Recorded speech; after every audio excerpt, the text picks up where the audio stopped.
Dr. Sreenivasa Murthy, Dr. Ramaswamy, Mr. Murthy, Mr. Sreenath, Mr. Rajaram, Mr. Jairam, Mrs. Sreenath, very distinguished and respected invitees, ladies and gentlemen. When Mr. Sreenath came to me to ask me to be present on this occasion, I politely asked him what was his profession. He said, "I'm a builder and a developer." There is somehow unconsciously a very pejorative implication of that word. And this is not what we alone feel. A great judge in America, Justice Holmes, he retired, and a local residential group he was requested by them to represent the locality in a conference, in a meeting, whether a particular developmental activity in the area should be permitted or not. He wrote in his memoirs that these builders, realtors are so powerful that even a former judge of the Supreme Court of the United States was unable to do anything. And then we are all very suspicious people. Lawyers or judges suspect themselves. And I thought he must have got it written by somebody. A wealthy realtor can do that. But I must tell you, after I went through this book, I must have released some 50, 60 books earlier in all parts of the country. But I must tell you that this is one of the finest books I have had the privilege of releasing. Some Visvesvaraya has been written about, talked about, celebrated. I think I am here to celebrate the work of this author, Mr. Sreenath. This is, very few biographies are so analytical and critical. Of course, there is a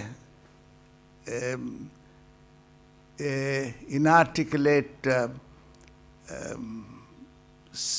sentiment of admiration for this great Mysorean. Sir Visvesvaraya was too great for any group of words or any kind of writing about. He was perhaps one of the greatest Indians in modern times. The books that I have read about him earlier, in fact, I read extensively about Sir Visvesvaraya because the radio wanted a 1 hour interaction with the Prasar Bharati in one of the programs last year about Sir Visvesvaraya.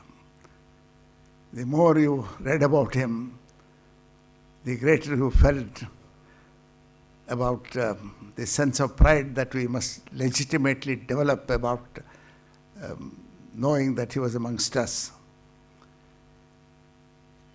The specialty of this book is that it has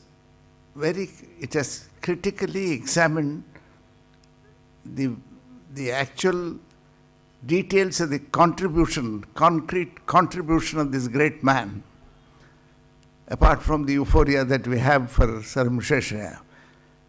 Everything is in different chapters, ledgerized, and the accuracy of presentation is the merit of this book.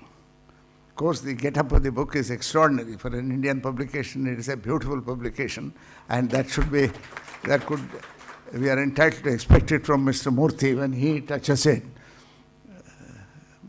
Nothing does it touch, he didn't adorn. This is the beauty of that publication house. Apart from the beauty of the get-up, the facts that are presented there show what kind of a phenomenon Sir Visvesvaraya was, what kind of a thinker, and what was the dimension of his personality. In fact, it is said in the United States of America in 1800, 68% of the working force of the United States was in agriculture. In just 100 years, by 1900, that came down to 3.5%. The largest grain-producing country in the world employs about 3.5% of its working force in agriculture. China is geographically a bigger, geographically a larger country. But the arable land, agriculture, cultivable land in Japan is about just 70% of India's. With that 70%, they produce 510 million tons of food. And with 100%, we produce 260 million tons of food and lose 90 million tons of food to rent, pests and bad storage. That 90 million tons of food is equivalent to the nutritional requirement of 350 million people. And our post-harvest technologies are dismal. And Ambedkar said, our villages, Gandhiji and Ambedkar differed on this, even as Sir Visvesvaraya and Gandhiji. Gandhiji celebrated India's poverty, India's life in villages. And Ambedkar called it, villages were sinks of localism and caste-ridden sinks of localism. And today, we are nearly 68% of the people live off the land, and their contribution to the GDP is about 14%. The global GDP, the world manufacturing output, goods and services, is about, say, 60 trillion, 60,000 billion. We are one-fifth of nearly one-sixth of the world's population, and we should have had one-sixth of the share, is about 10 trillion. Our GDP now is about 2 trillion. Per capita income is about $1,040 or $1,050. Well, for example, Scandinavian countries, out of the 49 rich countries in the world, 19 countries have populations between 1 to 10 million. For example, the Scandinavian countries, Western European democracies.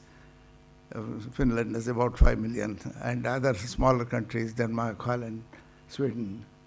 They're all, but the problem today is, if we look back and see what Sir Visvesvaraya said about our developmental policies, we rue the day we ignored him. There are contrasting models of development of in 50s when we had this problem. We had the world had just about 1 billion in population in 1800. It took 131 years to add the second billion. The 6th billion was added in 11 years. This was the pace at which things were growing. We were finding how globally rural depopulation was occurring. That is an accepted phenomenon. Our development geniuses in the beginning of our independence in the 50s, they had all these statistics, how there was a rural depopulation, migration to cities, and how this, the way in which development was, the patterns were changing. But we remember in those days, the Minister, Mr. S.K. Day, rural reconstruction, development of rural economies and all that. The whole thing has changed now, and in 91, we changed our gears. That again created its own problems. Today we have growth, not development. Growth in the sense that 85% of our national income goes into the hands of 15% of the people. And the bottom quintile of 20% has 1.5% of the national income.